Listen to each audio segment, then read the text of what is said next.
What is up, my friends? You are very welcome along to tonight's late night agenda. I know Soccer Aid is on, but I do appreciate you guys coming in and joining me. Loads for us to go through. It's been 48 hours since I've been live, which is weird. Makes me feel like I've missed you guys a lot, but loads to get through in tonight's stream, as I mentioned. We want to start off though by just sending our love, thoughts, best wishes, prayers, and anything else that you guys can offer to Alan Hansen and his family. I'm not sure if you're aware, but legendary Liverpool captain Alan Hansen is in intensive care in hospital at the moment. So sending our love, best wishes to Mr. Alan Hansen, of course, and his family. Hopefully he pulls through. It's a difficult time, but yeah, much love to Alan Hansen and his family. I can't imagine what they're going through at the moment. So yeah, we're just sending our best wishes along with everybody else in the Liverpool family, of course, to Jockey. Hopefully he pulls through. Didn't realise quite how much he did win at Liverpool. We're talking 8 First Division titles, 3 European Cups, 2 League Cups, I think, an FA Cup.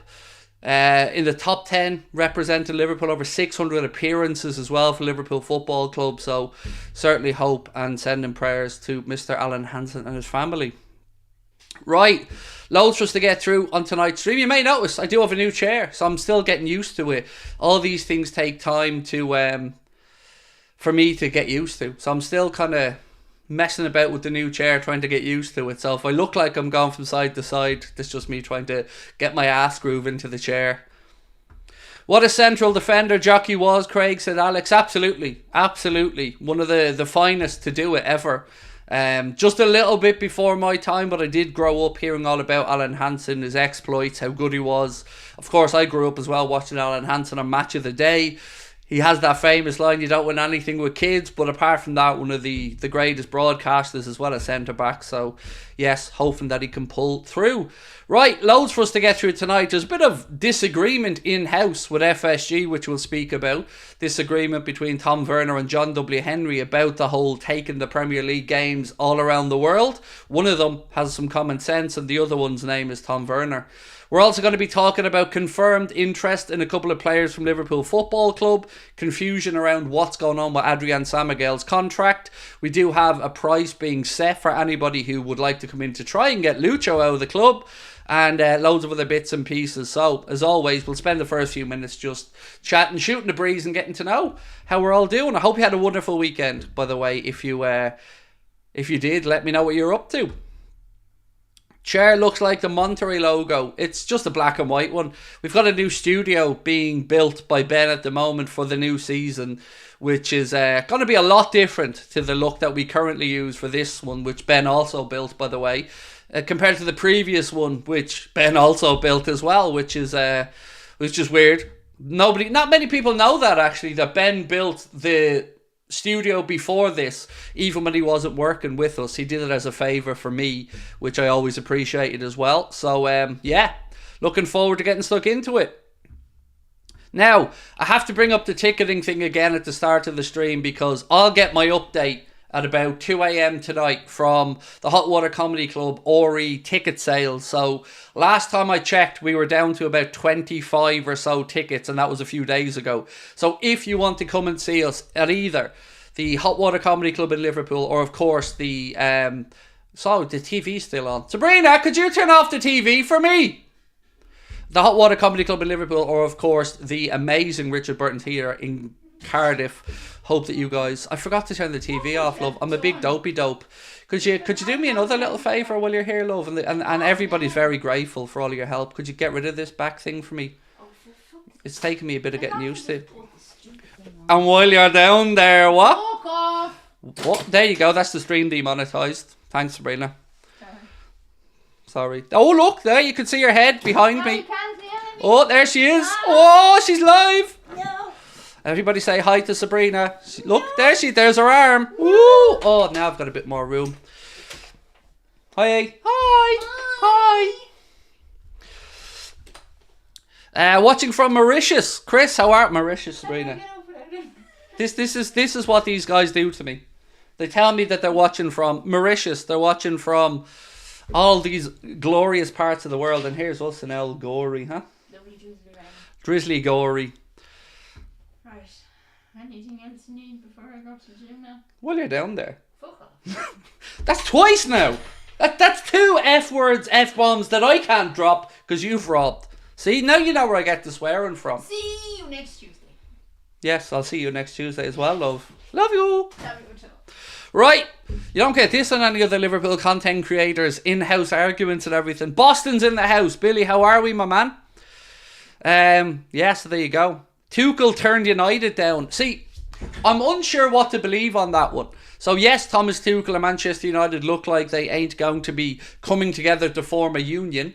The talks were apparently taking place between Ineos chairman or Ineos owner Sir Jim Ratcliffe and Thomas Tuchel, but some people are reporting that Tuchel turned down United and others are reporting the opposite, that United turned down Tuchel. So let's wait and see, but 'tis mad what's going on there.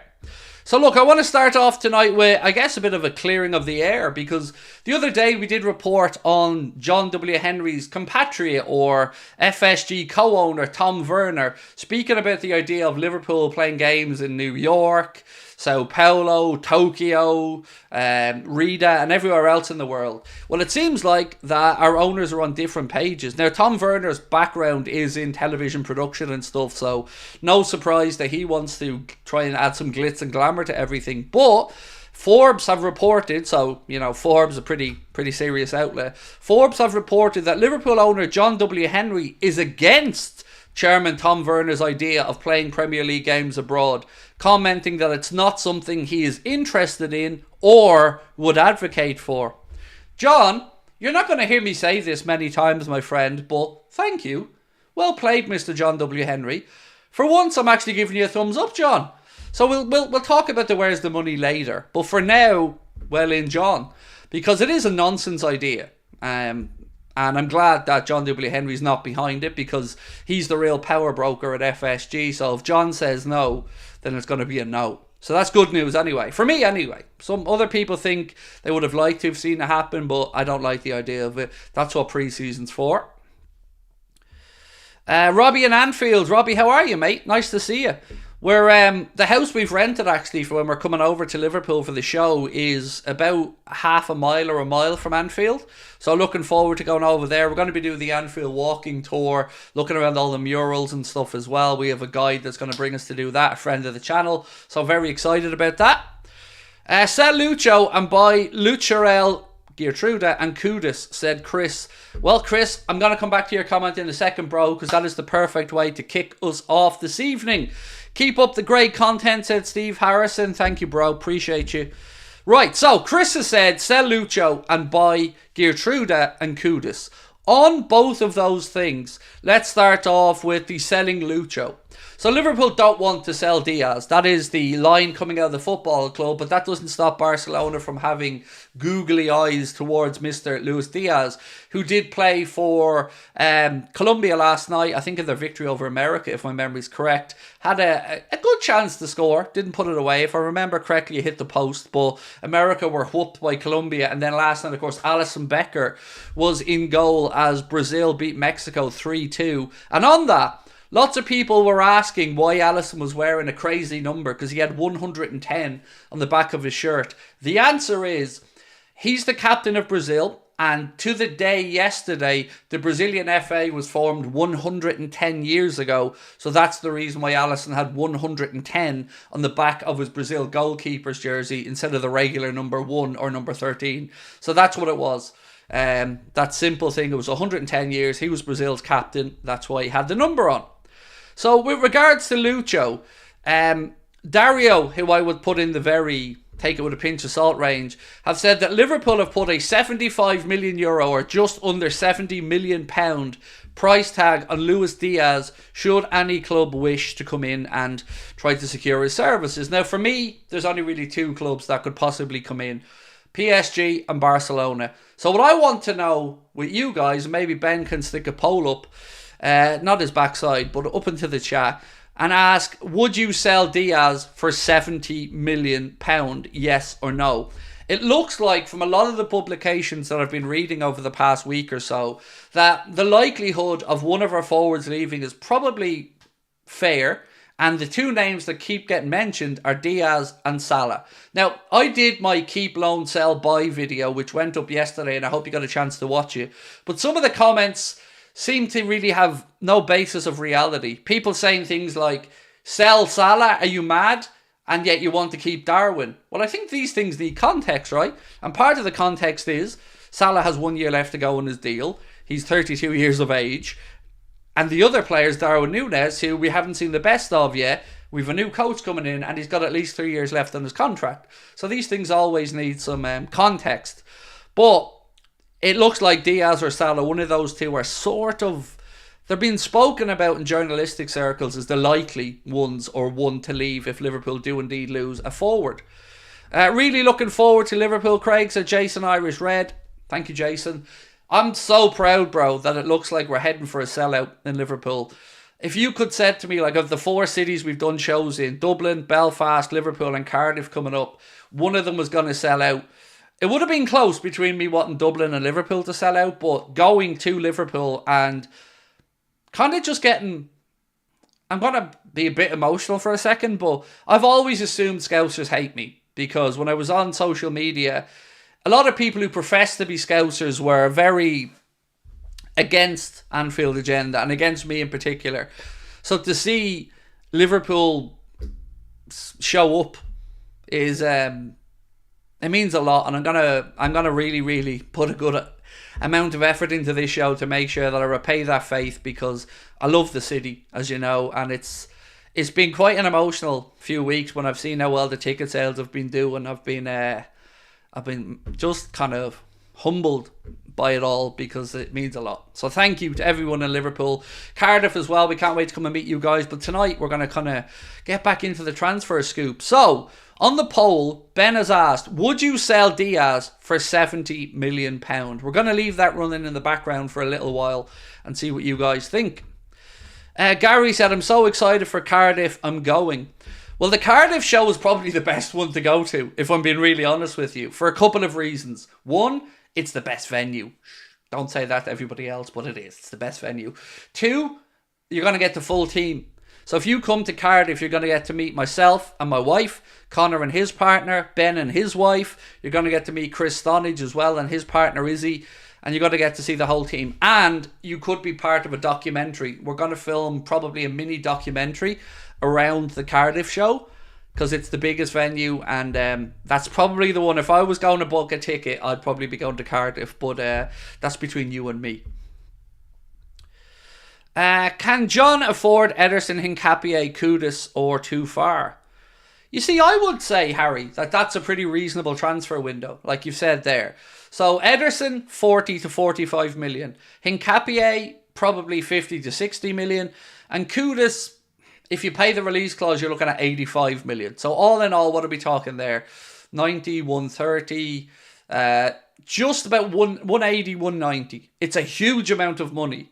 But if you top that up with a little bit from player sales, that could be that building that just leaves us then for a few years. So I'm getting mixed signals. Sometimes I read articles and it says Liverpool are expecting a fairly busy summer.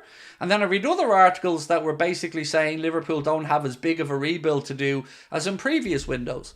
But those three names to me would be brilliant. But we'd have to probably bring in some money from sales. And I would expect some money is definitely going to be coming in from the likes of Caoimhín Kelleher, as an example. Now, personally, as I said the other day, I wouldn't look to replace Kelleher by spending money. I'd look to replace Caoimhín by putting Yaros up to the second choice keeper. So for me, that would be 20 million that we could put back into the pot. On top of that, we'll probably see one or two fringe players moved on. So it would be a shock if we got those three names, but it would be a good window. I'm a Scouser and people who know you love you, said Michael Manning. Thank you, mate. Honestly, you don't know how much it means to me to have some support in Liverpool. You know, you've seen me talk about the club on here and how it really hurts that the club won't interact with us or engage with us, because I love the city and the club. So to hear, you know, you yourself as a Scouser say that you like the channel, you don't mind me, that means a lot, bro. Thank you. For me, William Pacho, Vifer and KUDUS, said Roger. Again, it's a good window there, and if we brought in those three names, I have to admit, The first two names on your list, I'm not personally too up on. I don't know all that much about Pacho and Reefer, but they're certainly in the mix of names. So again, it wouldn't be a window I could complain about, because they're the three positions. And it seems like whoever you read from or whatever you talk about, most of us believe we're talking centre-back, defensive midfielder and an attacker. Now, there's some mad stories doing the round. Some of them around Florian Wirtz, saying, oh, Liverpool to miss out on Florian Wirtz's target because Real Madrid have all but got it sewn up. So if you read the media, it sounds like Real Madrid have a €150 million move for Florian Wirtz ready to go next summer. Now, the first question we're all going to ask is, how? How, one, can they come up with another 150 mil when they've just redone the Santiago Bernabeu and it's magnificent? They've just brought in Kylian Mbappe and Jude Bellingham. They're going to bring in probably Davies from Bayern Munich. How? How can they keep affording it? Now, I don't know the answer to it, but there's already loads of talk that not only will he come, but they also believe that Xavi Alonso is going to do one more year there and then go over to manage Real Madrid. That would be scary. If they could bring in Wirtz and have the likes of Bellingham, Mbappe, Vini Jr., Rodrigo, Valverde, Wirtz, there's no way you can keep all of those players happy. Somebody has to be sold there. Rachel said, my partner James is a Scouser and he really likes you. Thank you, Rachel, and thank James as well for me. Couldn't care less who we buy, but if we don't get a DM, we won't get top 5, never mind in the league, said Stephen. It's weird, Stephen, because some people in the journalistic world don't think that defensive midfield is a priority. I'm baffled by that. Like, I would be the first one to put my hands up, Stephen, and say, yes, we have a lot of midfielders at the club. And the idea of bringing in another midfielder leaves us kind of overly stacked. And I get that. But for this particular position, I don't feel we're overstacked. So that's why I'd be a bit more ruthless and move some people on that would probably cause a bit of a stir if I said it out loud. But I'm adamant. That's the two positions for me are centre-back and defensive midfielder. They're the priority. An attacker, I think if we lose someone, fair enough. But what I've been quite happy about is that a lot of people, including the Echo, seem to believe that Liverpool are going to look to bring in Mohamed Salah's replacement now, even if Mo stays. And I think that's the right move. And I think most of you guys will admit that as well. Because it's best case scenario, right? So let's say we brought in KUDUS or Olise, and we lose Mohamed Salah at the end of his contract. At least then we have a year to gauge the player, how quickly he'll adapt, if he'll be a good fit for the squad, and we'll have still had Mo for that season as well. So that's a kind of best case scenario for me, and I hope that is the case, because it would excite me to have Mo's, because I think it would work for a couple of reasons, right? You have somebody to push Mo, which he hasn't really had, in all honesty. And then you've got somebody to look to the future. And if it doesn't work, and the player is maybe not up to the standard we thought of, well then when Mo leaves the following year, you've got a pot of money there that you could reinvest in another young attacker. So it's a win-win. I take an improved Diaz over bringing somebody else in, said Chris. So for me, Chris, and I think for most of the people in the chat, I hope, nobody's looking to sell Diaz. Like, from my perspective, I don't want Diaz to go. I'm very happy with Diaz at the club. But we do know that there's this kind of elephant in the room, which isn't me for once, ironically. It's the Barcelona shadow. And everything you're reading coming out of Spain suggests that they are going to do everything they can to try and get a pile of money together by selling Rafinha or somebody else to come after Diaz, because Barcelona believe they're lacking leadership and they're lacking seniority in that dressing room, and they've earmarked Diaz as the one that they want to bring in ahead of the likes of Nico Williams. Now, I would take Nico Williams if we lost Diaz. I mean, he played quite well for Spain again, so for me, if we lost him, no-brainer. I'd be no-brainer for me. I'd be back to get Nico Williams for 55 million quid. Not keen on losing Diaz as his stats are very strong. Again, Scott, it's not me saying I want to lose Lucho. I like Lucho. I want Lucho to stay. He's 27, right in his prime. And I think, if the club are happy to keep him and he's happy to stay, it's a no-brainer. But, we do have to have somewhat of a contingency plan in case Barca manage to find that magical lever to get the amount of money for Lucho. Because I think if Barca come in, I'm probably doing a disservice to Diaz here, but I do feel if Barca come in, he'll want to move. So we have to plan, I guess, for all eventualities. Love Diaz, he's a grafter, but his end product isn't good enough in my opinion. He could add a few more goals to his game, absolutely. Even last night playing for Colombia, when I was watching a few minutes of that against America, that chance that he missed, he probably should have scored. Now, it wasn't a sitter, but I get where you're coming from. But his energy, man, his work rate, he's very easy to like, Lucho. He never gives up. Lucho only goes if we line up Elise, Eze or KUDUS. So, I think about the end of your sentence, the Eze, Elise or KUDUS. I don't think they're reliant, or one of those maybe, is reliant on Lucho going. If Lucho went, I think that would give us another headache, because I think then we might have to go out and bring in another forward. So what we're doing now is succession planning for Mo, with the likes of Elise, let's say, or Bakayoko, or whomever. And I think if Diaz went, we've got to look at that side as well, and that's where I would go for Nico Williams. So if Barca paid us 70, I'd spend 55 of that straight away on young Nico Williams if he was willing to come across from Bilbao. I believe that's his release clause. Now, he's on good money at Bilbao as well. Rumours that he's on about €250,000 a week. So you'd have to take that into account there. Pranav, how are you, my friend? Appreciate your super chat as always, bro, and thank you. If Diaz was to leave, KUDUS is the ideal replacement. I'm on board Team KUDUS. You don't need to win me over on that one, Pranav. What frustrates me about it, though, is why didn't we go for him when he was at Ajax? This is one of my little pet peeves with Liverpool. It's that we seem to know about a player, but allow the player to go elsewhere, see how they get on, and then maybe come in and spend an extra 50% on what we could have got the player for, sometimes even more.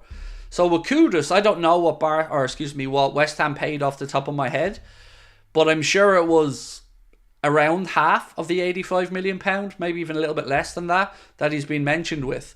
Now, of course, the possibility for KUDUS moving maybe has increased a little bit because of the deal for Guilherme that West Ham have pretty much gotten over the line. Medical expected this week. Tim Stuyten flew over to Brazil to negotiate directly with Palmeiras, and it looks like they've got a deal in principle agreed there for him to join for about 25-30 million. But he has to do his medical, which is expected, I think, early this week. FSG ain't paying Nico 370 a week. I don't know where that number came from, but I would absolutely agree with you. He hasn't earned. The reason why he's on such a high wage at Bilbao is, of course, because they don't spend too much money on signings, because all of their players have to come from the Basque region. So usually what they can do then is they can take the money that they do bring in and pump that into keeping players at the club, which is why you'd see the likes of Nico on such a high wage, because they don't have to spend very much of their turnover on transfer fees. We need a false nine, said Chris. I think I would disagree, purely because I think we have the false nine covered. If you're looking at the likes of Gakpo, who plays a false nine, maybe even one of the other younger lads coming through. So for me, I think we just need a wide player and maybe a versatile forward, which is where KUDUS could come in. Thoughts on Doak having a breakout season? Thank you for your question, Embo. So the thoughts on Doak are that he's going out on loan, from what I've been able to read over the past couple of days. Obviously, he had a terrible setback this season. Had to pull out of the Euro squad for Scotland as well there at the last minute. And he needs to just get a season of football under his belt. And I don't know, with us being back in the Champions League, that he's going to get enough opportunities at 18 years of age at Liverpool. So I think a loan is most likely for Ben Doak. And I have to say, I think it's the right call as well. Because first and foremost, he needs to play competitive football, and he needs to do it week in and week out. He needs to build up the threshold for it. He needs to build up the engine for it, and we need to see how his injuries are over the course of a long season. So let's say, for argument's sake, you sent him to, pick a team, Blackburn Rovers, just off the top of my head. It's the long season in the Championship, 46 games. If he can withstand the rigours of that, that's a good sign. So that's probably where he's going to go, in all honesty. Not Blackburn, but I mean alone. Barca can't even register their own manager. How are they going to muster 1 million? I think you mean a bit more. They're going to sell players. So the likes of Rafinha is being spoken about as somebody who could either be used on a part exchange with a club or could be sold to Saudi. And there's a couple of others in that squad as well that'll be moved on. But you are right, it is a bit embarrassing for them at the minute that they can't register their new manager, really. Carvalho could play as a false 9. Yes, as a false 9, as a 10. We are stocked in plenty of areas, which is kind of ironic. So Elliott can operate as a number 10. Obviously, we've got Szoboszlai, who can operate as a number 10 or can operate on the right side.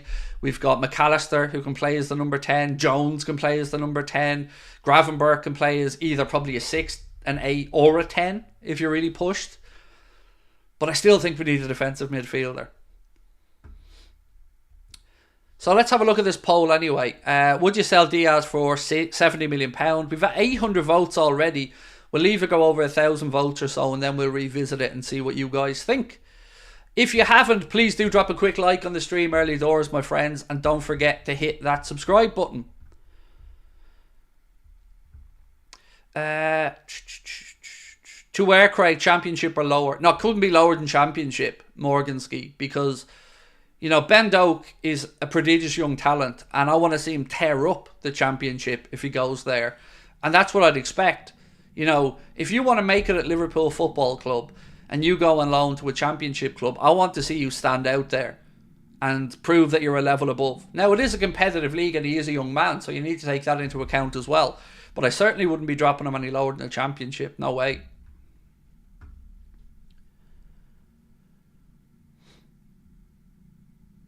Sorry, I'm just trying to read back through some comments. Tony Smith said, I really think we can upgrade on Szoboszlai and Canade. Never mind Diaz. Let's be honest, Szoboszlai was very average end of the season, and Canade gives ridiculous fouls away in dangerous positions. I'm not going to disagree with you, Tony. I'm going to disagree from the point of view of I wouldn't be looking to replace them, but I think you've made a very fair comment about the consistency from both in the season. Szoboszlai, I'm very confused. Because he came in, looked good to start, had an injury, and then kind of fumbled the bag a bit for the rest of the season. Then with regards to Canade, exactly as you've said, how many watch-alongs have you guys seen with me saying, stop giving away stupid free kicks? Especially when we're vulnerable to conceding from set pieces. He gets a little bit too touch-tight for my liking. So yes, Canade needs to improve on a few things, but I think it's also important that we remember Ibu is still a relatively young centre-back, so there's definitely enough scope there for a bit more experience and improvement. I'm seeing reports that company could look to sell Gnabry. So there's 6 players that Florian Plettenberg has said that Bayern Munich are willing to sell. Those players range from Matthias de Ligt to Joshua Kimmich, Serge Gnabry, Kingsley Coman. There's 2 more. I can remember one of them. Goretzka, and I can't for the life of me remember who the 6th one is. But they're all players that apparently they're willing to listen to offers for.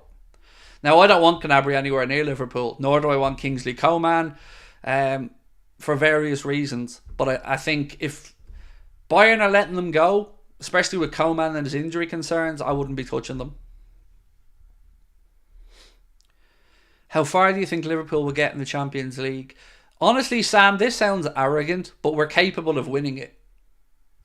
I'm not saying we're going to, but let's be honest, the top 2 contenders off the top of your head right now are going to be Real Madrid and Man City. And we know we can go head to head with Man City. So, you know, we need a bit of luck, but I'm looking for us to at least get to the quarters. And as Luke Alman said, and Luke, we did address at the start of the stream as well, of course, all of our best wishes, thoughts, love and prayers are with Alan Hansen and the Hansen family at this difficult time. He's currently in a serious condition in ICU, and Liverpool will give out more details on this as and when they have them, but of course we're all just hoping that he pulls through.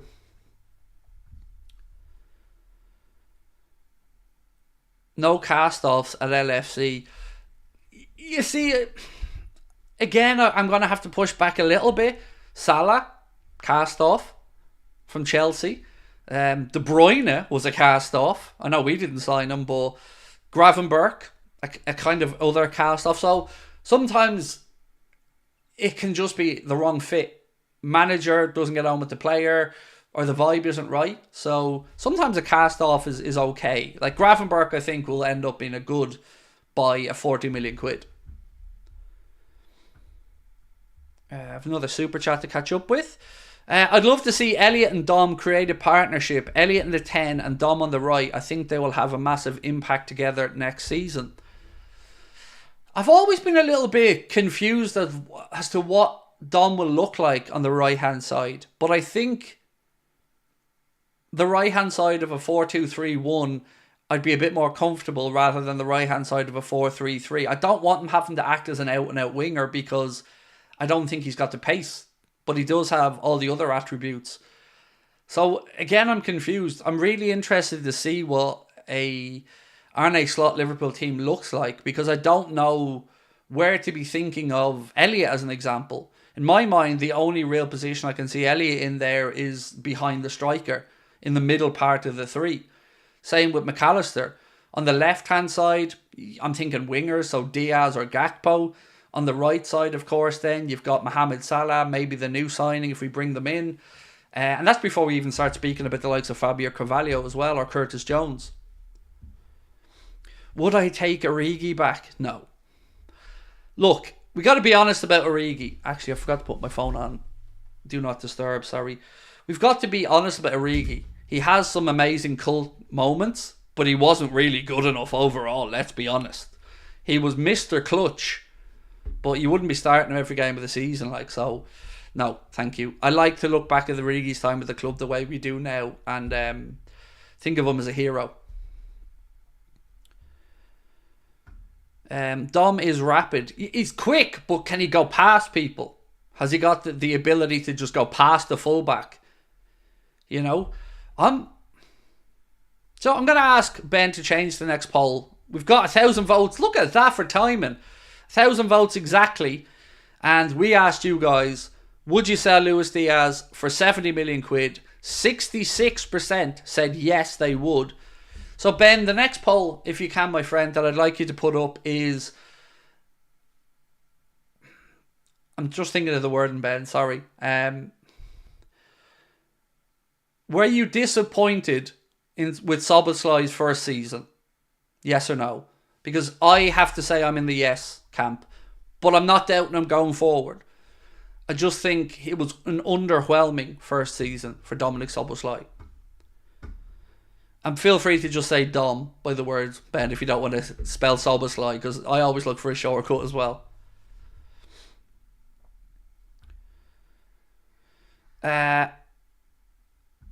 Sell Darwin. Not for me yet, Roman. Not for me. I can understand the frustration with Darwin from anybody, but I'm not at the point where I'd sell him. I want to see one more season from him first. You know, he scored a hat-trick for Uruguay the other day, and it was a real striker's hat-trick. So I want to see if he can take that, because I think he's going to have a good Copa America, and I hope that he can then bring that back to the Premier League. So I'm not at the point of selling him yet, but I can understand frustration levels with him.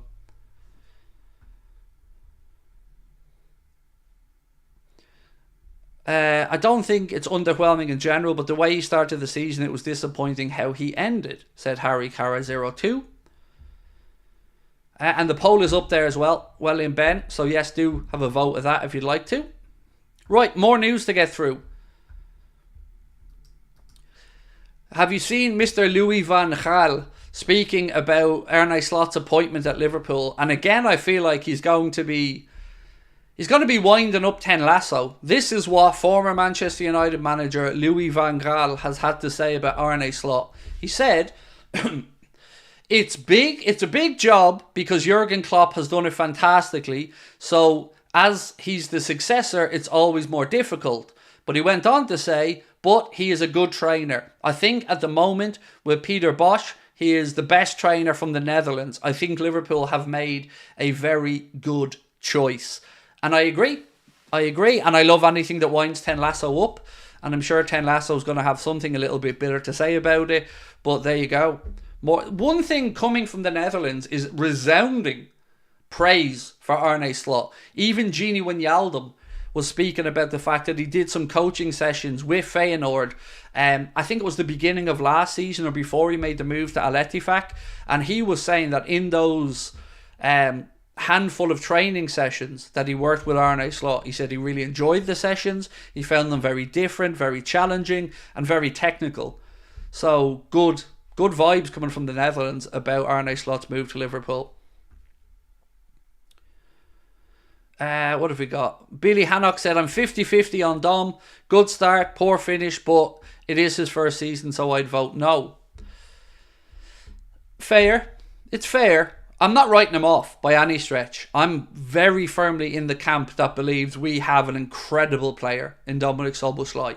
But I would be in the underwhelming camp for the first season. But definitely nowhere near looking at selling him. No, I think what you've said is more than fair. You know, it takes more time to settle in. Some people find the Premier League very easy. Dominik has spoken about, I guess, loneliness at times. I think he had a breakup in a personal relationship as well. So, yeah, understandable that it takes some people a little bit more time than others. A big key there for me, though, was making sure that Trent stays, because they seem to have, I wouldn't call it a bromance, but they seem to have a very good off-field relationship.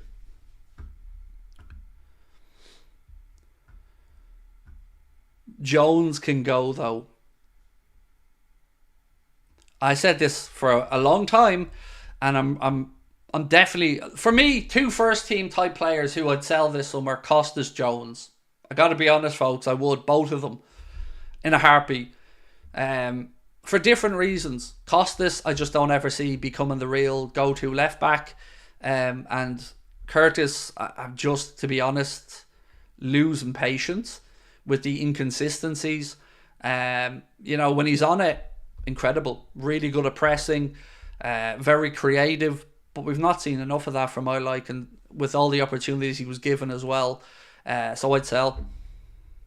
Although it is a homegrown player, so it does make it, well, I suppose it adds value to a potential sale as well.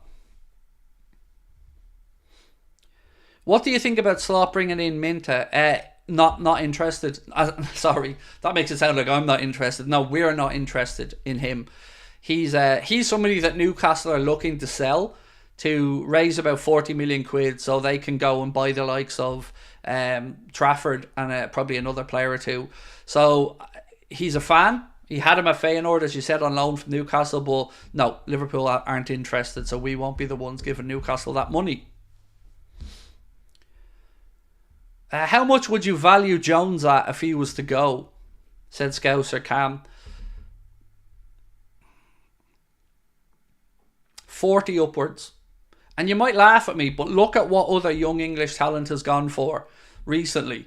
Whether you're looking at Gordon, or whether you're looking at some of the Chelsea players who've gone on and left Chelsea and moved to other clubs that are homegrown. I'd say 40 upwards would be what I'd be looking for, because homegrown aspect does add a premium. You know, it does add probably 15-20% onto the price tag. So that's why I'm saying I think he's probably a 30 to 35 million pound footballer, but the fact he's homegrown probably pushes him up to around 40 in my opinion. I'm losing patience with Curtis's knocking, said John. Do you think there's anything to the whole Scouser aspect with Jones? Like, do you think if Jones was from, I don't know, Herefordshire, that we'd be so forgiving, understanding, calm, patient? Because I don't. I do think the fact that he's a Scouser has bought him more cred or time or patience. Maybe that's okay, but at some point, someone's going to have to make that difficult decision, because if you're going to stay at Liverpool Football Club, you've got to earn the right to stay at Liverpool Football Club, not just because you were a good youth player and you're Scouse. I don't think Jones is going to cut the mustard long term.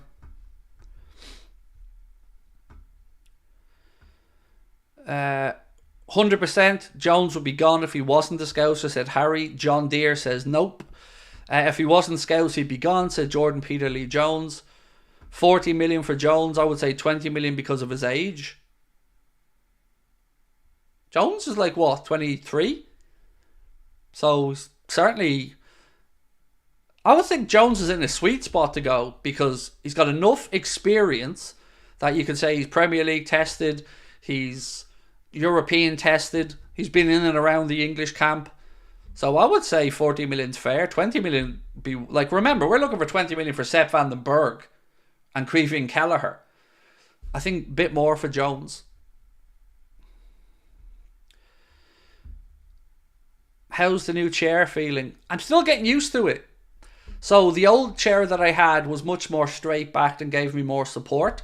But this chair has no wheels, which is what I wanted in a new chair, because the wheels have been... I don't like wheels on the computer chair. So this chair just has a roundy base. So I'm getting used to it. But good eyes, it is a new chair indeed. Really good, by the way. I got it for like €135, including delivery. So I was delighted, got it within 48 hours. So happy enough with my little purchase. Stevie boy, how are you, bro? Said Craig, and to the rest of the Anfield Agenda team, great content you guys keep delivering. Like to say cheers from Australia. Thank you so much, Stevie boy. And to everyone that tunes in to watch us, you know we wouldn't be here without you guys and your support. So I'm happy to take all the credit though, Stevie boy, all the credit. It's just been myself and Ben plugging away this week. Connor's been on vacation since Wednesday. So yeah, it's been myself and Ben just plugging away, trying to keep the show on the road. But honestly, it's been a really quiet news week around all things Liverpool. So that's why we didn't put out a video earlier on today. We didn't feel like it was justified. Do I believe in aliens?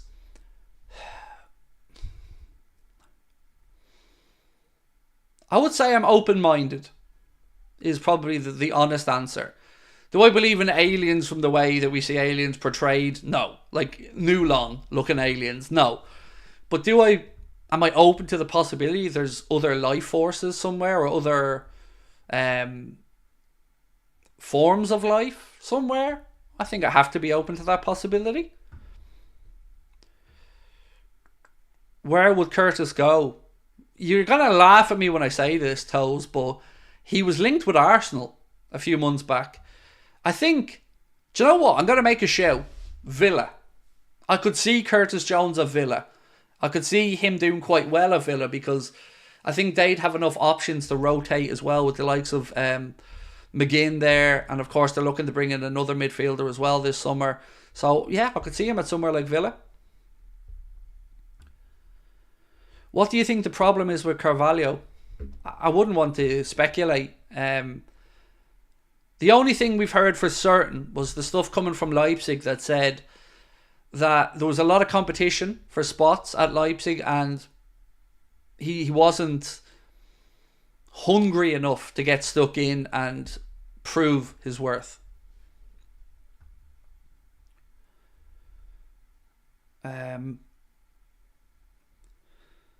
What's this? When Jones plays and is fit, he's a great young player. If he stays fit, he can be great. Yes, but there's a lot of leap of faith in that sentence. So he hasn't been able to really stay fit and 100%. He's also spoke honestly about the fact that he's probably going to be managing an injury for a while. So are we willing to just sit around and be patient? Maybe. I'm just thinking if we need to bring in some money to put into the transfer market, then I'd probably sacrifice him.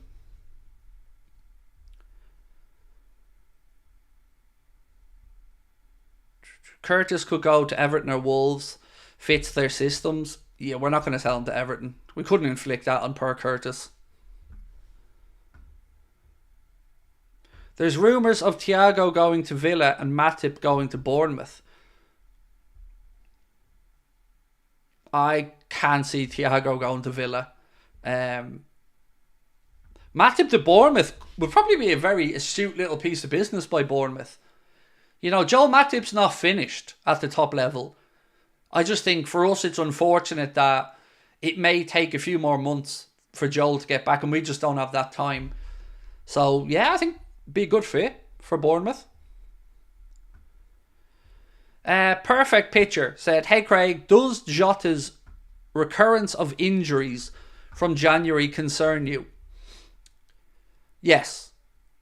There's no way I would go into a season thinking Diogo Jota is going to be our number 9 for 30 league games. Because he does always seem to pick up something, a niggle, a knock, something that keeps him out. So I love having him around the club, but I don't think you could go into a season banking on him being your number 9 for the campaign. I think you're going to end up falling short. So Darwin there, him as an option, I'm happy with. Klopp loved Jones. That's enough for me, to be honest, mate, said Dylan Adams.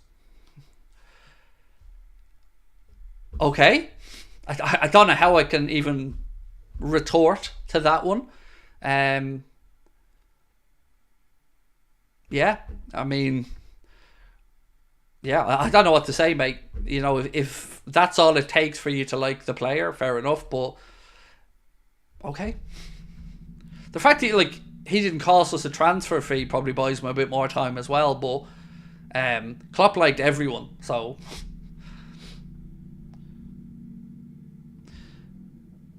If we're willing to sell Jones, does that mean he's not good enough for Liverpool? Well, I would suggest yes, that's the case. So let me pitch it another way. Let me ask you guys this same question, but in a different way. Curtis Jones stays fit for the entire upcoming season. Where are you playing him? Genuine answer. He's fit, he's available all season. Where are you playing him? Who is he knocking out of the team? That's probably, again, one of another reason that I'd say I can't ever see him being a player that will play every week. Number 6, not a hope with Jones.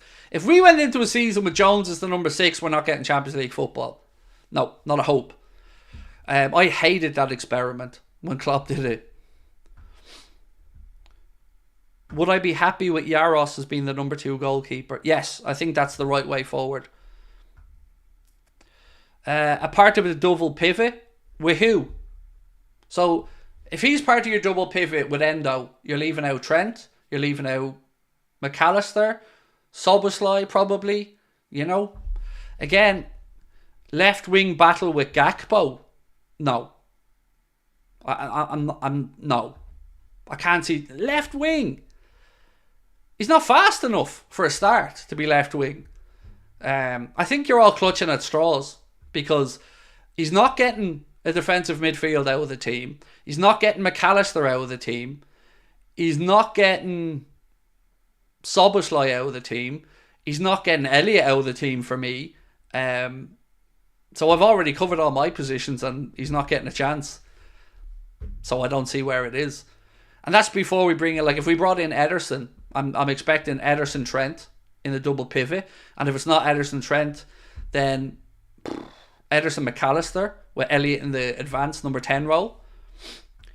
I would rather have Jones leave and we sign a defensive midfielder such as Ederson. If we don't sign a 6 or play Trent as 1, we could play McConnell. That again is a big leap of faith though. You know, we've got Stefan as well. We can't forget about young Bajcetic, but you know, Stefan has to get back up to match fitness as well. For me, he replaces Dom. Jones does. I mean, he'd have to be in very good form. Look, on his day, Curtis Jones is good enough. I'm absolutely open to saying that. I just don't think we see enough of his day. Yeah, so for me, I would sell if we needed the money, but you know, it is an area of the pitch where I think we do need to... well, I suppose we freed up a place with Thiago, but I would like to see us bring in a defensive midfielder anyway. I don't think we need another attacking midfielder, but a defensive midfielder, yes. So let's ask this one, because I have another vote. I'm going to ask you guys next which position you think is the most important to fill. We'll do that poll next. Were you disappointed with Szoboszlai's debut season at Liverpool? So far, 59% of you have said yes, 41% have said no. Now remember, the question isn't do you want to sell Dom? Because all of us are saying we're keeping Dom.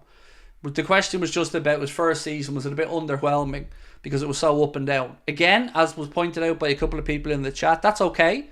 First seasons can be like that for some players. I've every belief he'll come good. Just interested to gauge how we were feeling about his first campaign. Utas5, how are you, mate? Thank you. Said, hi Craig, what does it mean if the club is interested? Do we actually want the player, or we just look at them and nothing happens? Love the stream. So what we mean when we say interested is that there's confirmation from journalists that he is at least on a list of players who are being monitored and assessed. That's what we mean. So if you're talking about tonight, for instance, Bakayoko confirmed interest from Liverpool from many sources. KUDUS, a little bit more, it was the fans at first, but now there's more and more links starting to come to KUDUS. So we can get, and again, I'll go through this tonight because the Echo were saying that he's one of the options they know that Liverpool have been weighing up. This one from Ian Doyle of the Echo said, FSG want a return to their regular profile of buying much younger players with the potential to improve, with the Reds again in the market for a number 6 despite it not being a priority at present. So that confused me. We're in the market for a number 6. So if we're in the market, means we're looking to buy one. How can it not be a priority then? It's got to be a priority if we're in the market. I don't get that. I agree with everything else Ian Doyle said, in that I can see with Michael Edwards here and Richard Hughes that FSG would go back to that player between the ages of 20-24, experience but potential to continue to improve, but with a body of work that we can already assess, which is why Ederson fits into that category. But I don't know how you can be looking to sign somebody in that position and it not be a priority. It just feels weird. It would be full profit too if we sell to Jordan Peter, Lee Jones. Yes, it would be. But thankfully for us, mate, we're not in the position as a club where we need to be worried about having to free up money in that sense with profit and sustainability and stuff. We have plenty of wiggle room there. Actually, last count we had 129 million wiggle room there. New job tomorrow. Streams calming my nerves. Thanks, bro, said Dak. Oh, well, from all of us, mate, we wish you nothing but the best in your new job. Delighted to hear it. Always happy to get some good news on the stream. So, well in. My own daughter started a new job this week as well. So, she loves it. So, she's delighted. And I hope it goes well for you as well. Ederson, the goalkeeper. No, mate, sorry. Ederson, the defensive midfielder from Atalanta. Not Ederson, the goalkeeper. No, Ederson is the number 6 for, well, I don't know what number he actually wears, but plays in the number 6 role for Atalanta, and actually played for Brazil last night as well against Mexico alongside Douglas Luiz. Tyler, thank you. Said love you, Craig. Appreciate that, bro. Never get sick of positive comments. Never. I also think that you guys aren't stupid. A lot of people, I reckon, know that there's far more likelihood of me picking a comment that says love your streams than you're a bald twat. So, thank you. Have the VFR links gone silent? I've never, to be honest, I've never really seen links to VFR other than maybe fans talking about them, or I think it's easy to link players that were at Feyenoord to Liverpool because obviously the boss knows them. But the big question is, are they ready to make that jump from the Eredivisie to trying to challenge for the European Cup and win the Premier League? Of the players at Feyenoord for me that I know of, Geertruida I could certainly see coming to the Premier League. Maybe the striker Jimenez, but he might suit Italy or somewhere else a little bit different. But other than that, I don't know enough about Vifor to say categorically yes or no. Davino, I was actually thinking about you earlier, my friend. Thanks for your advice the other day. Just want to say you're one of the best people I know, and everybody needs to know how amazing you are. So Davino had, how do I say this without talking about your own privacy?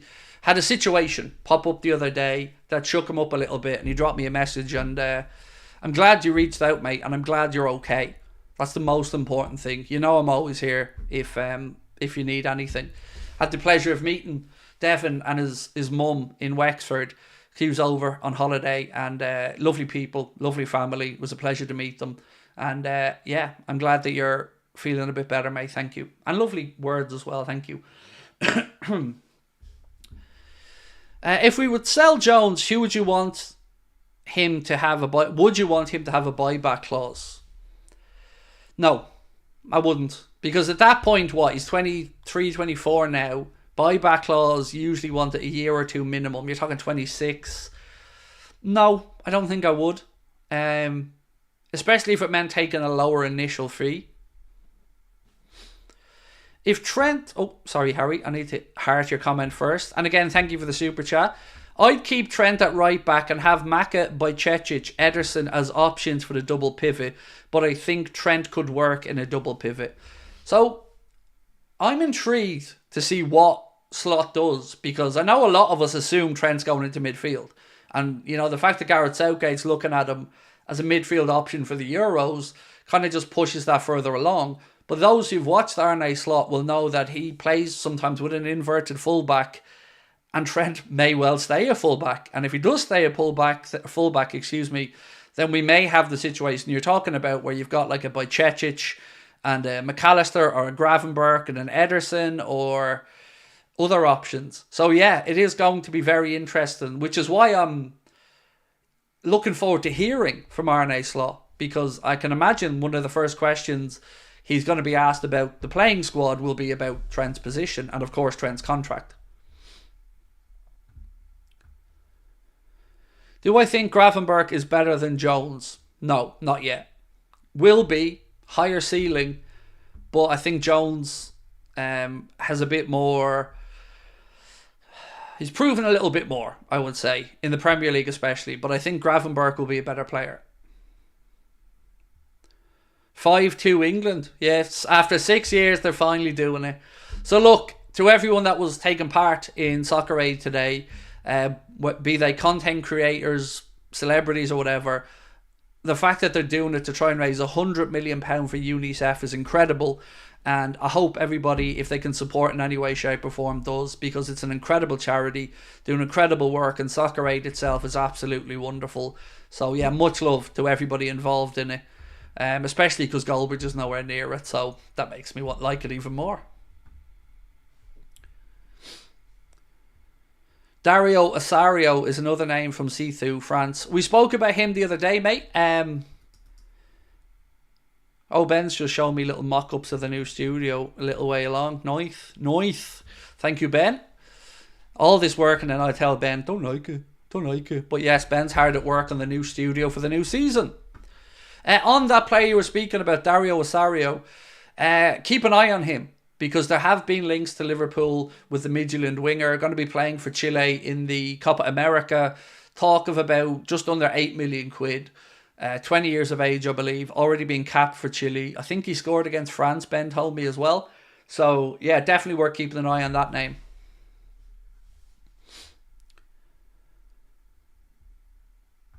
I think this is controversial, but I think Trent could be a Beckham-type player on the right wing.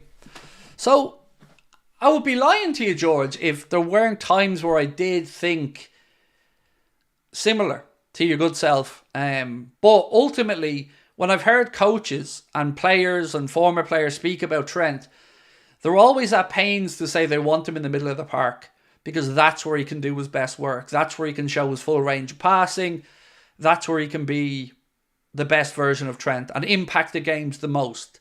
I think the days of a David Beckham wide player, football is a little bit different now. They're more interested in attacking the half spaces than those, and they were beautiful crosses from David Beckham. A bit rarer these days. Now, ironically, Trent has the capability of those exact type of balls you're talking about. Kind of, I call them the Man City De Bruyne balls towards the back post, late run coming in. But I do agree with with my fellow pros, with the pros, that Trent probably needs to be in the centre of the park somewhere to have the biggest impact. Right, let's get to more of the news, because I realise I haven't gotten through all of my news yet. So, 1 second. Is this one? No. So, this comes in from The Echo and Ian Doyle, who said, a new wide forward is more likely given the doubts over the long-term features of Mohamed Salah and Luis Diaz. Like I spoke to you guys about earlier on, they were the two names in media circles that are most likely to depart either this summer or next summer. So Ian goes on to say that Johan BAKAYOKO of PSV Eindhoven and West Ham's Mohamed KUDUS offer the greatest intrigue. Leeds winger Crescencio Somerville is another worthy of note. Now on Somerville, it's a real mixed bag. Some people believe that Liverpool are no longer interested, and then others like Fabrizio Romano and maybe even Ian Doyle believe that we haven't made the final decision yet. Everybody agrees that Somerville was somebody that was on the list of people we were looking at. It's just a matter of who you believe with regards to whether we backed away at that interest or not. Chelsea have been linked with him quite strongly as well, and they were the favourites with the bookies to sign him. They were like 6-4, something like that, to sign him. Honestly, Craig, I think Ederson isn't good enough. Off the ball, he is good, but on the ball, his passing isn't really that good, to be honest. I think it depends what you expect him to do. For me, if you play with a double pivot, I expect the player who is the DM to be more a case defensive shield, win the ball back, and then give it to the passer. So give it to the Trent, give it to the McAllister, and that's why I like Ederson. I only view Ederson from a point of view of helping out the defence, not really looking to set us out on attack. But again, I can understand your point as well. But for me, I think he's a really good defensive shield, and he's got a great engine as well. He's always stood out to me when I've watched Atalanta. That's all I can say for sure. Do I watch cricket? Not really. I've watched little bits and pieces of the T20 World Cup so far, but no, I wouldn't say I'm a cricket fan. Do I think Salah could be converted to a striker if he stays on? Yes, absolutely. I'm going to end this poll and ask Ben to put up the other one actually about... So we've had 1,000 votes and 59% say that they're a little bit disappointed in Szoboszlai's first season. So Ben, if we could put up a poll now asking what position is the priority for you or the audience to sign first this summer? Centre-back, defensive midfield, attacker, or full-back? Can you put those four options up for me, please? So centre-back, defensive midfielder, attacker, which would include a wide forward or a number 9, and a full-back. Any of those would be great, because I'd love to see which you guys think is the priority position.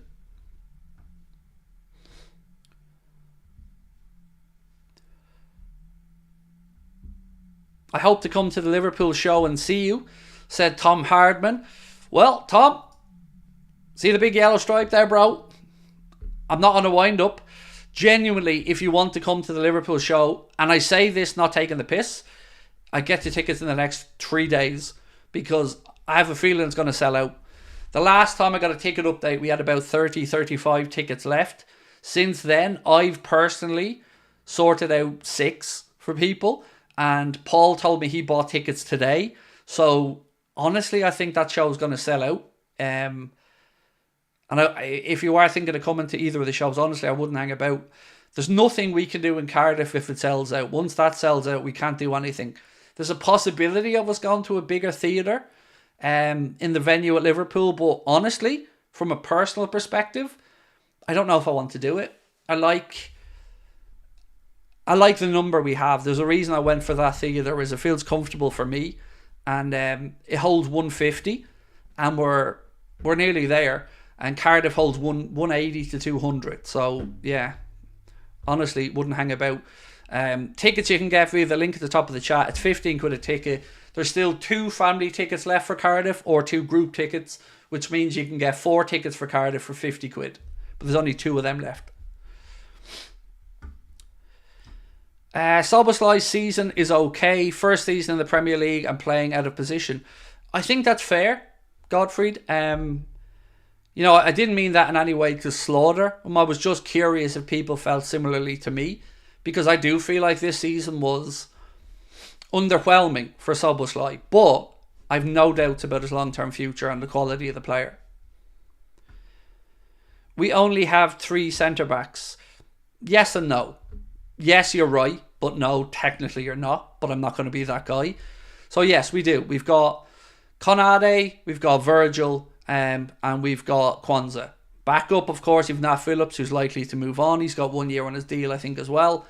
Sepp van den Berg, who Liverpool are openly negotiating to move away. So yeah, you are right. You could probably even make an argument for needing 2 centre-backs, but what position is priority for you guys in summer? So far, CDM is number 1, centre-back is number 2, a striker, a left-winger, is 10%, and then a right-back or a left-back is 3%. For me, I would say centre-back would be my priority. I would agree with our friend there who said that's the position we're shortest in. Yes, Gomez is a centre-back. Sorry, I forgot. I'm not going to lie. I completely forgot Joe Gomez existed for a second. Completely forgot. That's how... Yeah, that's mad. When I think of Gomez these days, I always think of him more as a left-back or a right-back. But you are right. I guess by trade, he's a centre-back. But I don't think of him as a centre-back anymore. I don't know if I'm alone in that, but I think of him as a full-back utility man at this point. God, that is mad. I never ever actually just connected those dots in my brain until just there when you were like, Craig Gomez? Yeah, I don't think of him as a centre-back anymore, which is mad. Who am I supporting in the Euros? I'm not supporting anyone. I'm not against anybody either. I'm just going in to watch it with an open mind, and of course we're going to be covering it here on the channel as well, starting from the very first game between Germany and Scotland. So if you're wondering what you're going to be doing to watch the Euros and you're going to join people for a watch along, stay here with us, because we're going to be taking you through the biggest games of the Euros with watch alongs right here on Anfield Agenda. So hopefully you can stick with us until we get Liverpool back. Well, sorry, I want you to stick with us after that, but I mean, it's going to be a good little way for us to tease towards pre-season.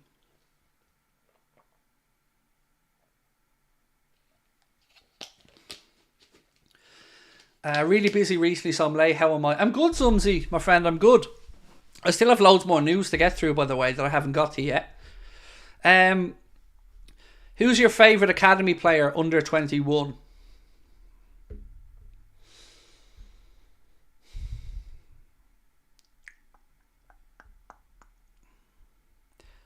I'm going to be biased and say Trent Cohn-Doherty, because obviously came over from, was it Derry City, if my memory's right?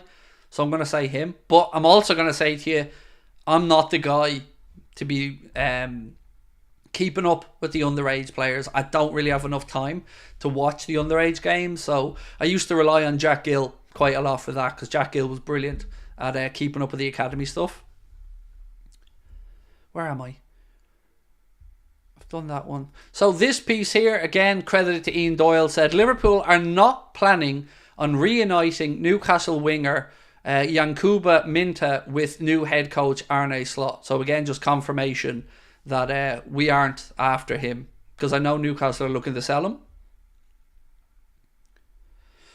Little update on Chiesa, by the way, from Fabrizio Romano. I'm sure you've probably seen it already.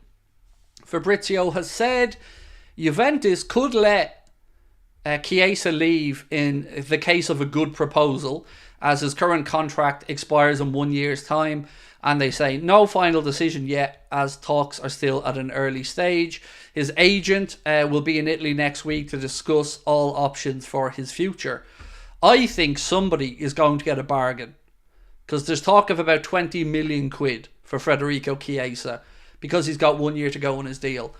I'd be all over that at Liverpool. Like, that's That surely got John W. Henry, I would say erect, but I don't know if John's at that point in life yet where maybe he needs assistance in that regard. But saving money, if Atten could do it for John, this is a joke, by the way, that would be it. Why is it suddenly 6-3 in the World 11? I couldn't give a shite about the score there, Ben. Yes, England 6, rest of the world 3. Brilliant. There you go. Get rid of it. Don't care. I care about the charity aspect of it, and I hope they hit the 100 million target, but other than that, don't care. I've never been one to be able to get into watching those type of games. You know, the charity games, the legend games. I love to be able to support them and, you know, donate a few quid or whatever, but I've never been one for thinking they're great spectacles, personally. So here's another bit of news for you that, you know, we love to gloat about how Liverpool are amazing, and Manchester City like to pretend that they're, you know, super-duper big club on social media and all. Well, here you go. Liverpool's 1.5 billion global master plan is the title of this piece from the Echo. They say Liverpool have topped the table as the most engaged club in the Premier League with more than 1.5 billion fan engagements. The Reds confirmed that their Instagram page was the most engaged with after Blinkfire Analytics provided data for all major platforms such as X, Facebook and TikTok. The club have published figures that show more than 61% of the 1.5 billion engagement was on contents such as the emotional visit of Liverpool fan Dyra Gorman to the AXA training facility and more. So there you go. 1.5 billion, most engaged fan or club with fans on the planet. There you go. 1.5 billion. Well, maybe not on the planet, but certainly in the Premier League. Sorry. Put that in your pipe and smoke it, Man City. There you go. Do you know what? That surprised me. I would have thought United would be the most engaged, because genuinely on social media for content, United and Arsenal are like, it's like printing money. If you were in my shoes, if you had a Liverpool channel, United channel and Arsenal channel, you're far more likely to make money on the United channel or the Arsenal channel than the Liverpool channel. I don't know if that's just because Liverpool fan engage less in fan content or whatever, but it is true. I reckon, and Ben said this to me as well, I reckon I'd be a millionaire if I was a United fan by the amount of nonsense that goes on at that club and the amount of headlines every day. Still no news on Ten Hag. Exactly. You know, that's the whole thing is weird. The whole United situation is like they met with other coaches and you've got Ted Lasso still sitting around wondering what's going on. Do you think the argument for a number 10 holds water? No, I don't. I think we've got loads of number 10 options.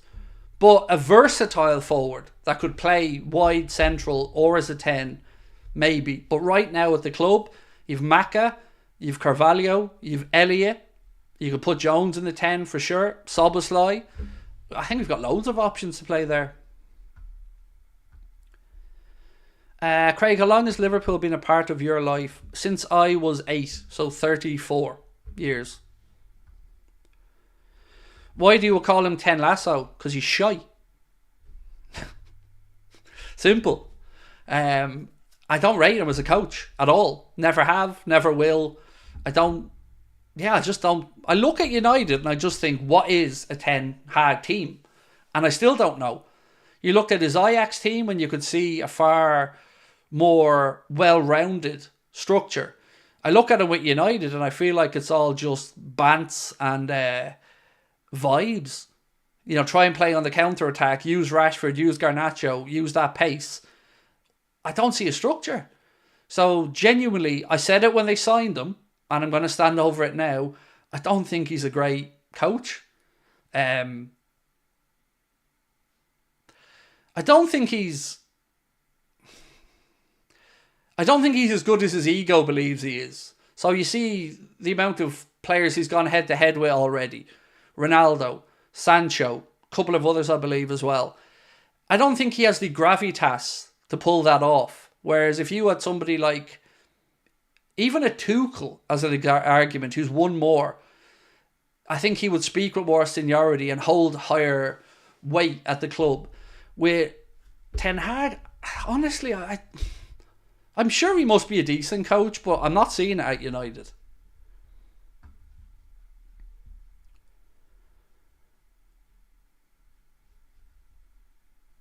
Ten Hag isn't the problem. United is. Well, look, United's a bit of a mess.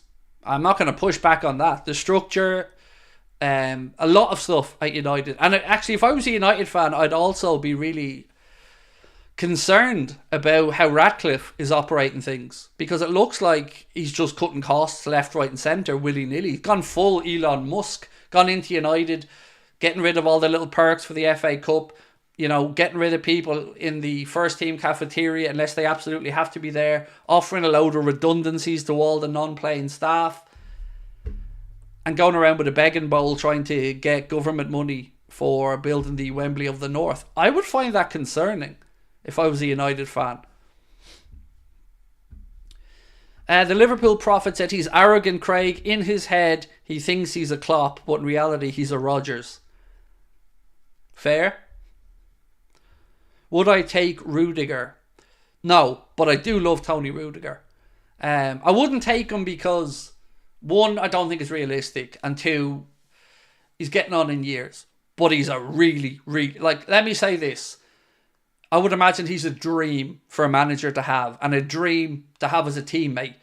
He's one of those old school centre backs that leaves it all out there. I like Tony Rudiger, and he's a bit of a shithouse in a good way. So yeah, I do, big fan, but no, wouldn't want him at Liverpool now.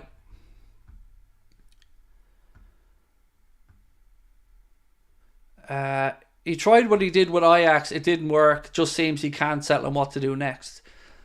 Look at his transfers. You know, he brought in Anthony for €100 million. Now, even pushing aside his football stuff for a minute, looking into Anthony's behaviour and the news that has followed him should have sounded alarm bells. Jadon Sancho was brought into United, and again, look what happened there. And then he goes to Dortmund and shows that if you manage him in the right way, you'll get better results.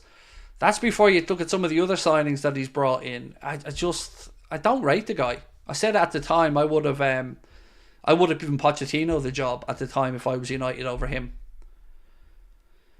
Whitehammer, how are you, bro? Said, we are a world-class central defensive midfielder away from being back.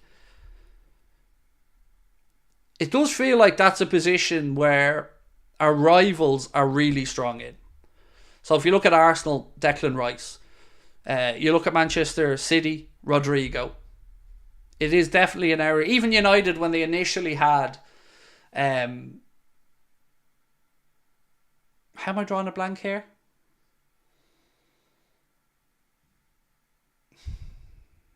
There's one name on every stream that disappears out of my head.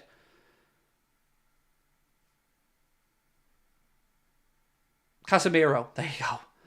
When they initially had Casemiro and he was playing well for United, he stood out. Now they've got a young Kobe Mainoo who can play right across the midfield. We need that person, and we need to spend for that person. So, we sat back and allowed Declan Rice to go to Arsenal. Now, granted, it looked like he wanted to stay in London. Fair enough. We tried for Caicedo and lost, and we can't be embarrassed again this summer. And that was something that came up in a lot of my reading preparing for tonight's show, was that Liverpool don't want to be in another situation that we were in last year where it looked bad on the club because we were desperately looking to fill the CDM role. We lost with Caicedo, and then we lost to the very same club for another player in that position, in Lavia. That wasn't a good look for us. So the club don't want that to happen again. What would your advice be for your 20-year-old self?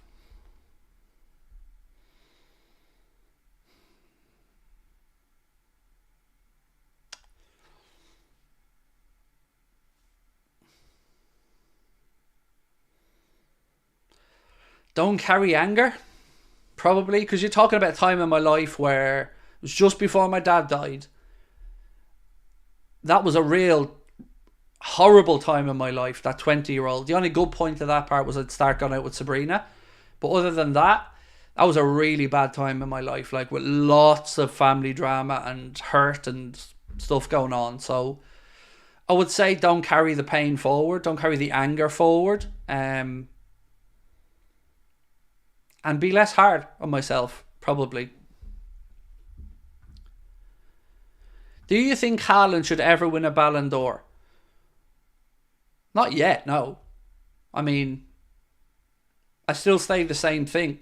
If you're gonna win a Balon d'Or, you've got to be a difference maker on the big occasion. And I always look back to this and reference your Ronaldos and your Messis. They show up. If Ronaldo's in the final, his name's going to be on the score sheet, or he's going to be pretty feckin' close to it. And Messi's the same.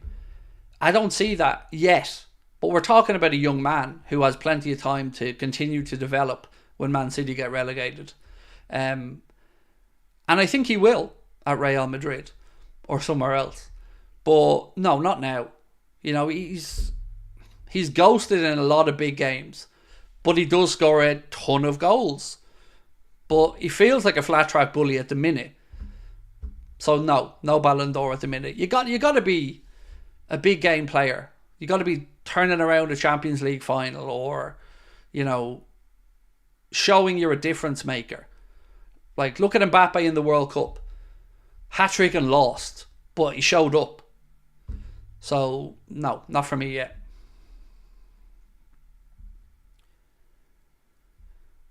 I don't think the 6 mark is good enough right now. Would you willing to wait for another season for a better 6? It's an interesting point, Super 556, that you've mentioned. They're looking around the world. There are a few. There's the kid from Benfica, Neves, as an example. But there's no standout superstars that seem to be available on the market in the role. Like, Caicedo's just signed for Chelsea. Rice has just gone in. Rodri, is at Manchester City. So I get where you're coming from, but I do feel like we need them now. And I don't know if a year is going to suddenly make it any better, if somebody else is going to appear. And I'd like to think that we're already tracking that person anyway. So now I feel like we need to do it this summer. New coach, fresh start, no favouritism in the dressing room, no teachers' pets. Just Slot come in, make his own assessment, and I think we need to get that role sorted. Bajcetic could be the guy longer term, but I don't want to go into another season with that expectation on his shoulders, because he's still coming back from injury and he's young. And I don't like a young player to be touted as the solution or the hero. I think that's too much pressure on young shoulders. Kimmich, I just have a feeling he'll end up at Manchester City or somewhere similar. And I don't know if Arne Slot would want Kimmich or not. You know, there's a lot of this. Ugarte is another show. He's available for apparently about 50 million quid. But you do have to also ask yourself, JD, why isn't he playing at PSG? Like, I know we like Ugarte. We liked him when he was at Lisbon. A lot of us, including me, wanted to sign him. But is it a case of like a Ryan Gravenberch where he just hasn't gelled with Luis Enrique? Or is it something else? Because if it's just a case of maybe not gelling with the manager, yeah, probably still worth taking a punt on him. If it's a systematic thing and the way Enrique plays, again, maybe still worth taking a punt on him. But yeah, I would happily have a look at Ugarte as well. Good show. Vifer will be world class, says Khaled Hussein. It just feels worrying, Khaled, that we'd be looking at Feyenoord again. Like, would we be talking about Mats Vifer if we hadn't signed Arne Slot as coach? Genuine question. I don't think we would. So I don't know if he's good enough or not, or if we're just getting these links because Slot knows him. Most Liverpool fans have high expectations. Yes. And it's tough, Leon, at times to figure out what's realistic and what's...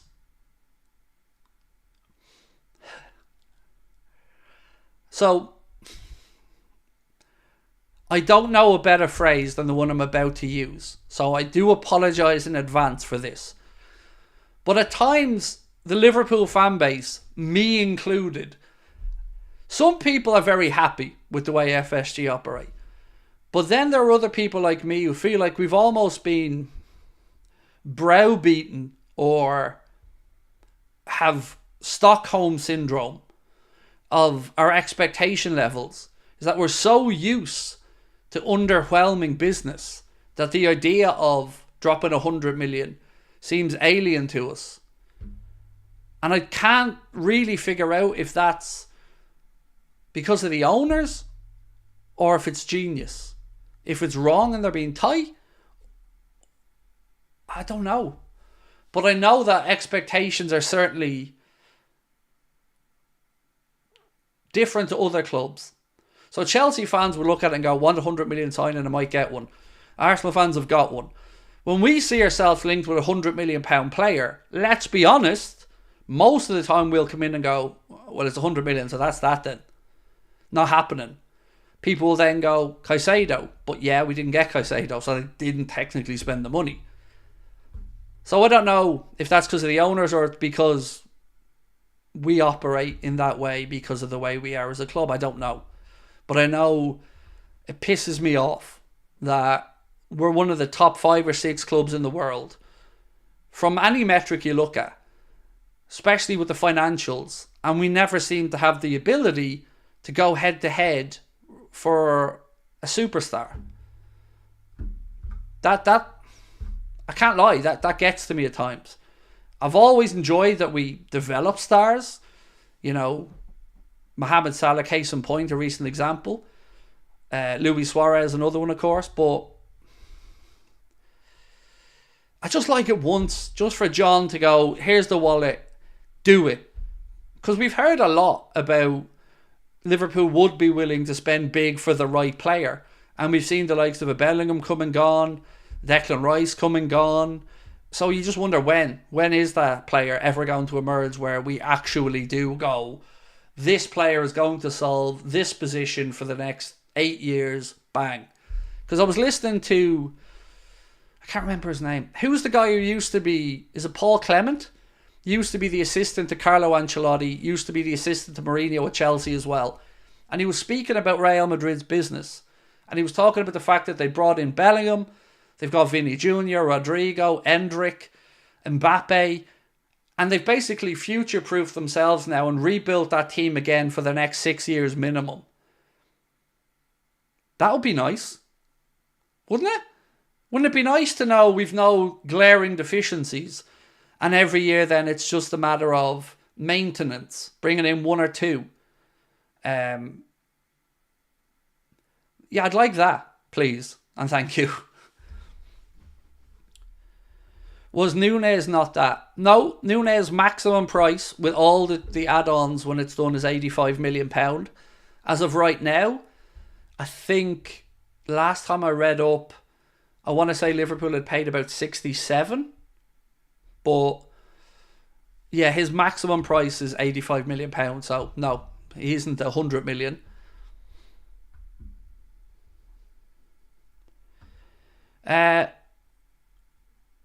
Dregdian said, can't see it being this season, with it being Slot's first season. The Caicedo bid was before the club knew Klopp was leaving.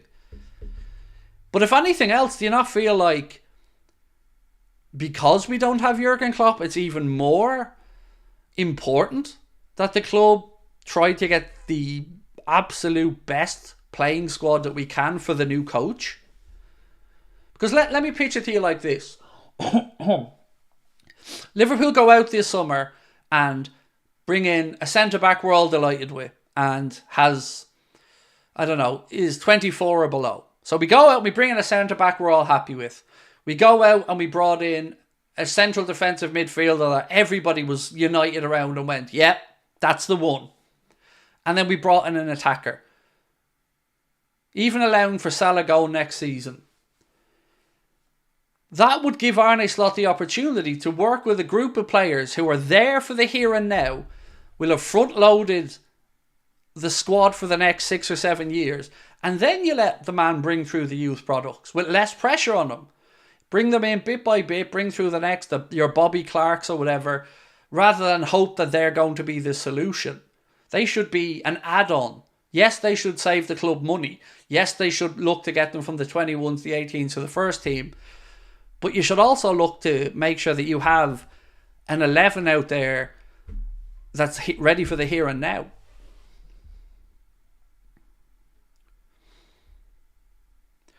Virg is 75 then, is 1+ now. Yeah, but why did we sign Virgil van Dijk? You know the answer, right? We all know the answer. Virgil van Dijk was signed because we got €140 million for Felipe Coutinho. No €140 million for Felipe Coutinho, and in my opinion, no Virgil van Dijk, and probably no Alisson Becker. So we need our owners to do that without funding it by a sale. But I've always said that's why I'd sell Salah, because I see that as the 100 million that we're going to lose out on in a year's time that we could get right now and front load this build, which is another reason why I've been pushing harder and harder to say I'd sell Salah, because everybody's happy enough to go keep him one more year. But then if next summer rolls around and we're told we have no money, you know, I'll bring you back to this conversation and go, remember when I said? Because I know how we've operated so far, and I like a lot of what FSG have done, but I also dislike another awful lot of what they've done. I think it's almost like for every good thing they've done, they've kind of counteracted it with a shit decision. Much love from all of us in California. Thank you, Double D. Appreciate it.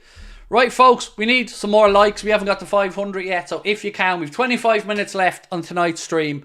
I'm going to quickly fly through the news like I always do and give you guys like a 5-10 minute update on the news, and then we'll finish up with a 15-minute Q&A or whatever it is you guys want to go through. So really quickly, I'll fly through today's news. So it started off with Liverpool's owners, John W. Henry and Tom Werner, having different ideas about the future. So this piece said Liverpool's owner, John W. Henry, is against chairman Tom Werner's idea about playing Premier League games abroad, commenting that it is not something he is interested in or would advocate for. After that, we had Louis van Gaal saying that he backs the appointment of Arne Slot at Liverpool and called him the best Dutch coach along with Peter Bosz. And again, no mention of Ten Hag there. Then, I don't know. Well, I'm going to say I don't want to get my hopes up, but goalkeeper halts contract talks is the headline. Adrian has reportedly shelved contract talks with Liverpool amid interest from Real Betis. The 37-year-old has not played since the 2022 Community Shield final and has been offered a new deal by the Reds, with his current contract set to expire at the end of this month. Mundo Deportivo are reporting that the shot stopper is already in talks with Real Betis over a potential move and has consequently paused contract talks at Anfield. Oh no, whatever will we do? Next piece said Luis Diaz price set. A report from Dario AS claims Liverpool have slapped a €75 million or about £70 million price tag on Luis Diaz should any club wish to pursue his transfer. Liverpool are in no rush to secure his future with 3 years still left on his contract despite persistent links with Barcelona. Such a price is likely to be too expensive for the La Liga giants who are battling spending restrictions amid mass debt. Then we had the news that Liverpool are not planning on reuniting Newcastle United winger Yankuba Minteh with new coach Arne Slot this summer, because Newcastle are looking to sell him to help fund a player or two themselves, but Liverpool won't be the ones giving them that 40 million quid. Then we had a piece from Ian Doyle that said FSG want to return to their regular profile of buying much younger players with the potential to improve, with the Reds again in the market for a number 6 despite it not being a priority. So I'm still confused as to how you can be in the market for a position but it not be a priority. I think that's kind of nonsense. If you want to sign somebody in a position, it's a priority. You want to bring them in. Anyway, a new wide forward is more likely given doubts over the long-term futures of Mohamed Salah and Luis Diaz. Johan Bakayoko of PSV Eindhoven and West Ham's Mohamed KUDUS offer the greatest intrigue. Leeds winger Crescencio Somerville is another worthy of note. Was another piece from Ian Doyle. Then, of course, at the start of the stream, and again, I want to reiterate, we're all hoping and praying that Alan Hansen pulls through, and we're sending our love and best wishes to the Hansen family. He's currently seriously ill in hospital, and I think the whole Liverpool family around the world are just hoping that Jockey can pull through. Then we were talking about why Alisson was wearing the number 110 in goal for Brazil. Basically, Brazil first took to the pitch as a national team in 1914 on the exact date of yesterday's game. So Alisson, as the Brazilian captain, had the number 110 on the back of his shirt to, I guess, celebrate the 110 years that the Brazilian FA have been in business, or as a federation.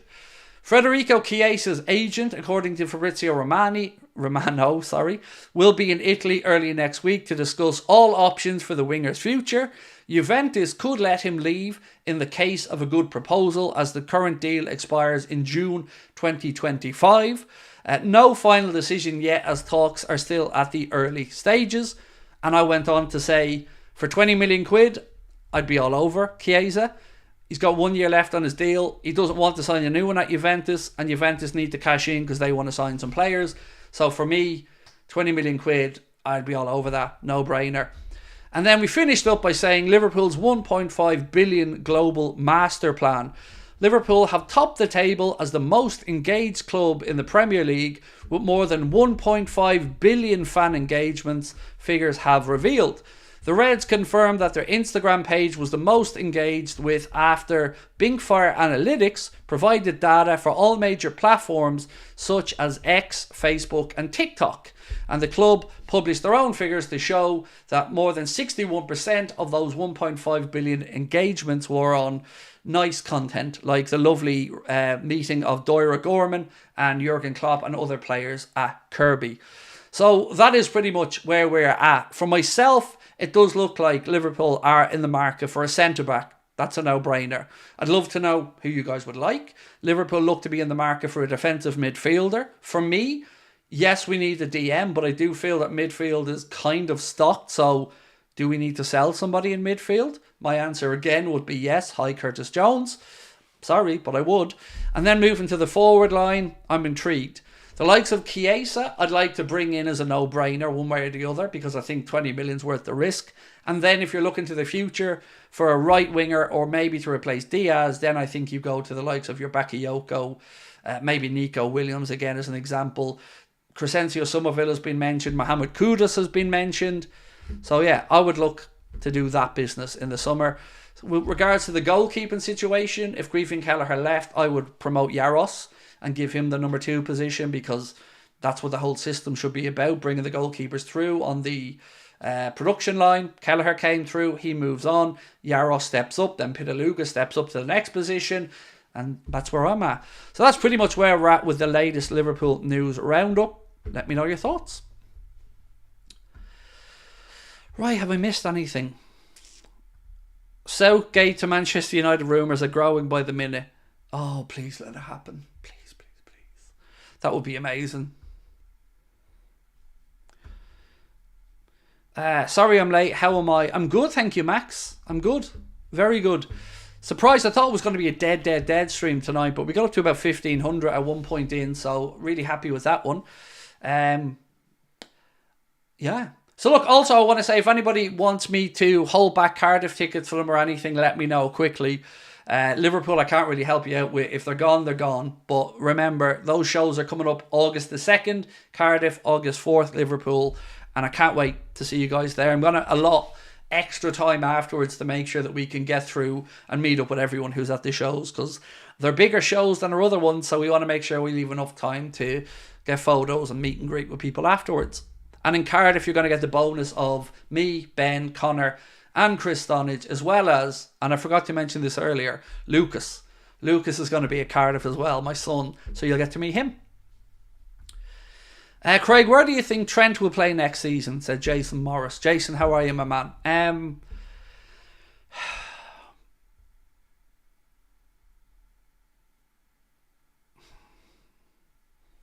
I think he starts the season at right back, Jason, but I do think eventually he'll end up in the midfield.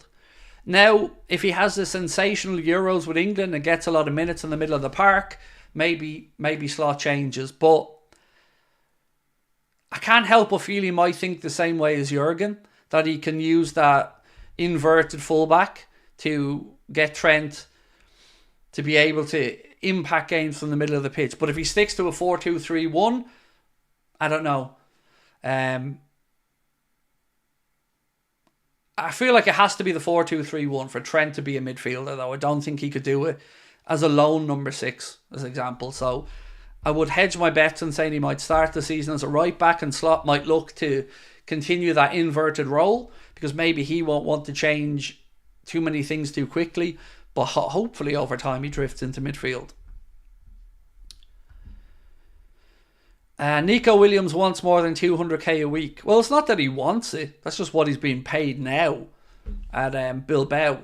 But he does have a £55 million release clause in his deal. So, to be fair, Southgate would be better than Eric Ten Hag. Can you imagine, though, the style of football? Because United like a brand of football, right? They like an attacking brand, like Spurs fans, Liverpool fans, Newcastle fans. Kind of want their teams to play in a certain way, high energy and attacking. Southgate at United, I don't know. I wouldn't be expecting it to go well. What I would say is, I think it would be a shrewd appointment from the point of view of credibility with the likes of the FA or with the governing bodies around the world, because you've got the former England manager, Mr. Nice Guy, Mr. Does everything the prim and proper way, no explosions on the sideline of emotion or swearing, or I think PR wise, it would be clever, but from the coaching perspective, not my type of football anyway. Are we out of the race for Ederson? Not that I'm aware of. No. I just don't think Liverpool have, and I said this at the time, I've never been convinced that Liverpool are going to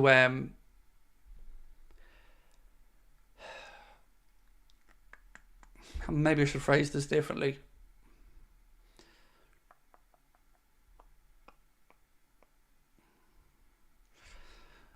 I've never been convinced that we're as far along in the process for Ederson as some have said. All I've been able to say categorically is that the interest was there. Now, good news coming in from Soccer Aid. They say together we've raised more than £100 million since Soccer Aid for UNICEF began in 2006. A phenomenal amount of money. Brilliant.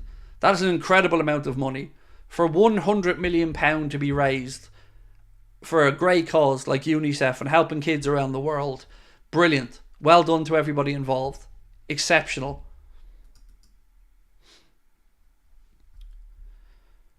When would you think Liverpool will make a move this summer? Good guess. Good question.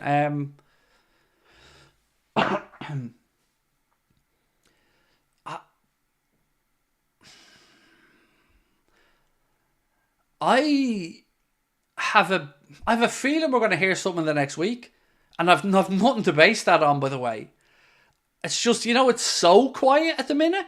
I feel like it's quiet because maybe Slot's getting a bit of a break in, but I also feel like we will be working away on stuff in the background, and it wouldn't at all surprise me to hear of a signing come out of nowhere in the next week before the Euros. After that, I don't know. But yeah, it's just my guess.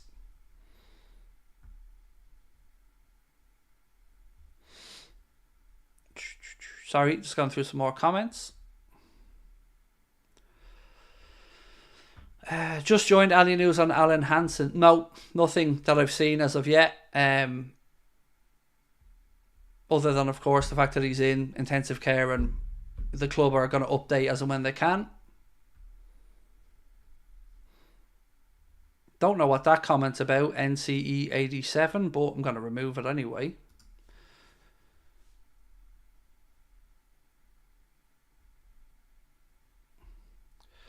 I'm going to Taylor Swift concert, but not to see her, only to try and speak to Klopp.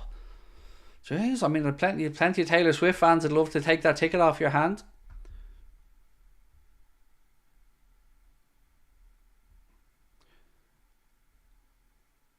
Your Leo Dong a pole. I don't know what's going on, bro. I don't know what's going on. Sorry. What position is the priority for Liverpool this summer? 49% of you guys have said CDM. Centre back 36%, striker 13%, now down to 12%, and right or left back 3%. So we'll end that.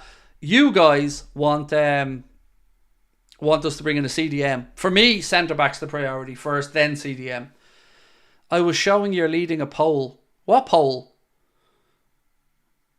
I don't know what the poll is, but yes, I should be leading any poll I'm in. That should be a gimme.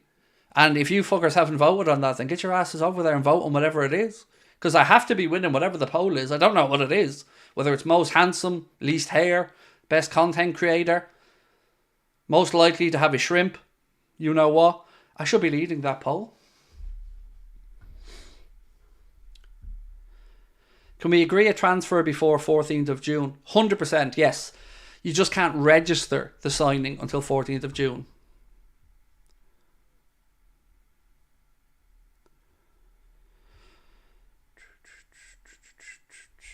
He's talking about a poll that you're in on Leo's goal.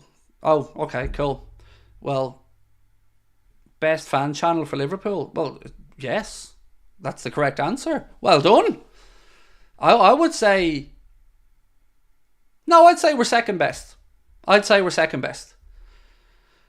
say the Anfield Wrap are the best. That's my honest, unbiased assessment. And I have no problem admitting that. I would say, for me, if you were doing a tier list, Anfield Wrap, us, Redmen, Coppish, Leo's goals, in and around. Yeah, that would be my list, in all honesty. I think second best. Because I think, and I've said this for years, to me, the Anfield Wrap make the best content of any fan channel. I think they're the best in our industry, in all honesty. But after them, I would say, yes, put us in there. So yeah, if anybody hasn't voted on whatever that poll is, make sure we win it. That's the most important thing. I hope I'm winning that poll wherever it's on. I don't like losing, so I'm very competitive. 10 minutes to go, so fire some questions at me, by the way, because I'm staying on to 10:30, because I missed you guys from yesterday. Oh, fan reactions is the channel. Ah, cool. But make sure you get over there and hit that Anfield Agenda button.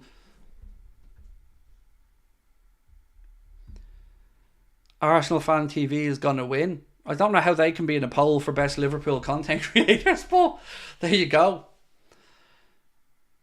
We have 55%, second has 22%. Nice. Who's in second? I'm very intrigued by this poll now, folks. I'm a competitive son of a bitch, so we got to win this poll. Can we get a link into the poll? We need to hijack and win this poll.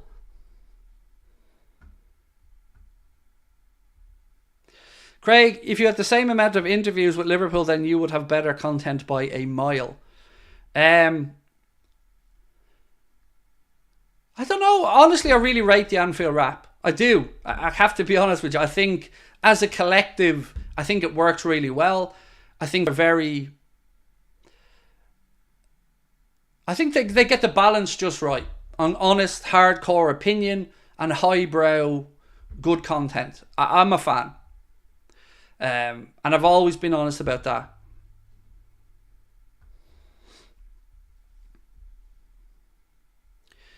Mark said you're massively winning it. So give us the results. Come on now. Who's first, who's second, who's third, and whatnot? What do I think of Tom FIFA channel? I don't know anything about it. So when I say I don't know anything about a channel, never take that as a knock against that channel. I just don't watch much YouTube. So if I watch YouTube, I'm most likely watching IFL TV or Boxing Social. I'm getting my boxing fix, really. So that's kind of it for me on YouTube. I don't really watch much of it because if I'm not working, I'm reading about Liverpool or I'm trying to get notes or content ready for the channel. So I don't have much time. Back from Tenerife, didn't see Connor. Well, he's still there. I think he's there for another four days. Dude, I'm a fan. Has the slots, coaching and analytical staff been appointed? Some of them. They're still trying to work through some of the backroom team. There's some issues around visas and stuff like that. But Sipke is coming through. Or is it Sipke? No, Sipke? Spike Shipke. He's coming in as his assistant. There was, I think, a goalkeeping coach going to be coming in. And then there was one more appointment. Off the top of my head, I can't remember who it was. When is preseason kicking off? 26th of July. I think I have these dates right. 26th of July, Real Betis. 29th? No, that's not right. 26th of July, Real Betis. 31st of July, Arsenal. And I think 2nd or 3rd, Man United of August. That's, off the top of my head, the preseason schedule. So preseason's kicking off at the end of July. If you're talking about when the training is going to start, it will depend. Players will be coming back at the end of June, start of July. Then you'll have people who are away at the Euros and the Copa America, and then are going to be coming back for a while longer. So I'd expect, probably last part of June. Out of curiosity, have you heard about the bigger venue in Liverpool? In what sense, Dylan? It's up to me if I want to go to the bigger venue or not. So the good thing about the Hot Water Comedy Club, it has 4 different size theatres, ranging from 80 to 540, I think it is. So at the moment, the option's there to upgrade the theatre, but I don't want to. I love the idea of it being sold out, and it's a size that I think will make for a good show. So the theatre that we're in is about 150 capacity. The next one, if I moved it up, would be about 225. And I don't know if I can do a 225 room yet. So I feel comfortable at 150. Because it's not about money for us. If it was about money, I'd be going to the bigger room, absolutely. But it's not about money. And Cardiff's 180, I think, is what we're capping it at there. Why is Liverpool playing United in pre-season? It's just an attractive fixture for the American audience because, it's over in the United States. So Arsenal, Man United, it's not uncommon, by the way. We often play fellow Premier League sides. I think we've played United most times we've gone to America. Good day, Craig. How are you, Seema? I saw on the Liverpool Instagram page by Cetic working for what seems to be preparations for next season. Do you think he's had a conversation with Slot? Probably not yet, but I'm sure that he will be in Slot's thinking.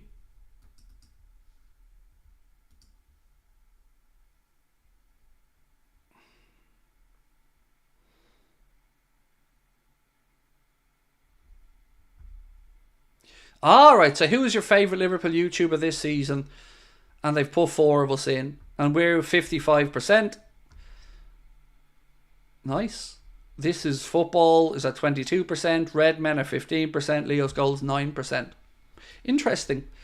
So the reason I haven't mentioned this is football myself is I haven't watched any of the content on the channel. I know of the gentleman that hosts it, but I don't know him personally. But make sure we hijack that poll. We need to be 60, 65, 70%, folks. Come on now. But I love you all for voting. Thank you. Would I sell Diaz? No, I wouldn't be looking to sell him. But if he wants to move to Barca, I also wouldn't want to keep an unhappy player. So off the top of my head, I wouldn't be looking to move him on. No, I'd be planning on going into next season with him. But if he wants to go, then I think 70 million quid's a fair number. Any update on Kepa and Thuram? I hope we get him. He's a baller. No, quite quiet actually. Couple of articles kind of middle of last week suggesting Kepa and Thuram again, but honestly, no, I've not seen anything new.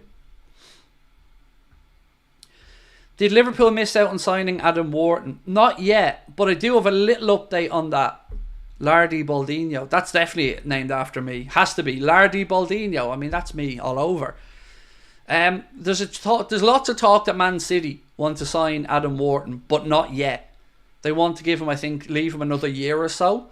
That's the latest thing I'd read up on Adam Wharton earlier on. What's happened with Adrian and second choice keeper? So there's a report that says Adrian has shelved contract talks with Liverpool at the moment because he's waiting to figure out if Real Betis are going to bring him in. With the number 2, well, at the moment we don't need to do anything because Queeveen's still a Liverpool player. But if Queeveen Kelleher moved, I would say promote Yaros personally, but I don't know what the club's thoughts on it will be.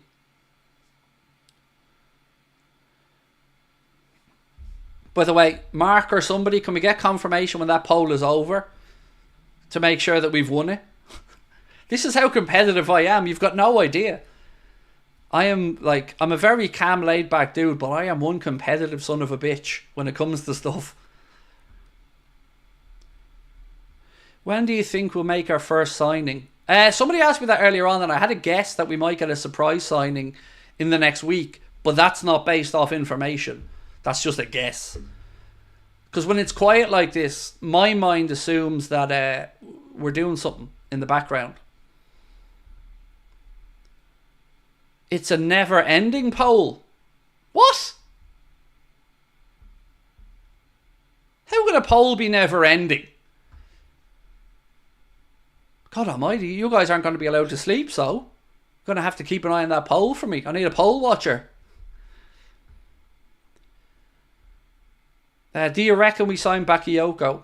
Don't know, but he is 100% in the list of targets. Just if we make the move or not, I don't know. But we've been spoken about with him for over a year.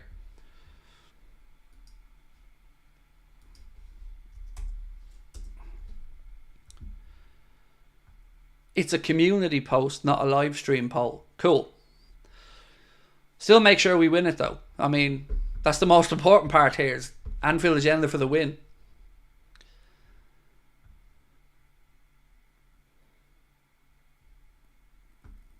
If you can choose a Liverpool player to win the Euros, who would you like to lift the trophy? Oh, that's a horrible question. It's a horrible, because I'm going to annoy so many people, but I'm going to answer it because I like it. I'm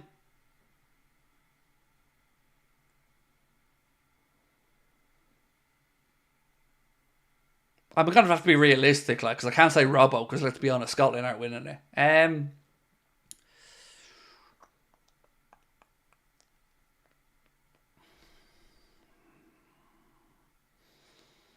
I'm going to be a shithouse and say the Netherlands, because it's been too long. They're there. It's about time they win something big.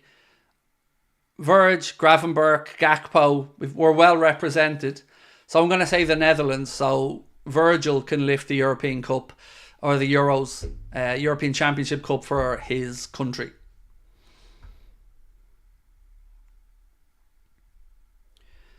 I'm a bit worried about making too many signings from the Eredivisie. I wouldn't be worried about it until it happens. At the moment, there's just a lot of conjecture and talk about the Eredivisie, but there is actually some good quality players as well coming through that competition. Creative Design 500, thank you for joining Anfield Agenda FC, my friend. Appreciate you. Right, ladies and gentlemen, I'm going to call that a night because I've got a pizza on the way and I'm going to tuck into that. I will see you guys tomorrow, 8:30. There'll be a video coming out at about midday and there'll be a news video coming out then at about 5:30 tomorrow evening. Reminder, if you want to get tickets to Cardiff or Liverpool, They are moving quickly, and you can get them with the link pinned to the top of the chat or in the description of the stream. If not, I will see you guys tomorrow. Thank you for joining in. If you could hit the like button for me before you head off, much appreciated. Don't forget to subscribe if you haven't done so. And thank you again. I really appreciate you giving up 2 hours of your Sunday to come and have a chat with me. It means a lot. Much love to you all. I'll catch up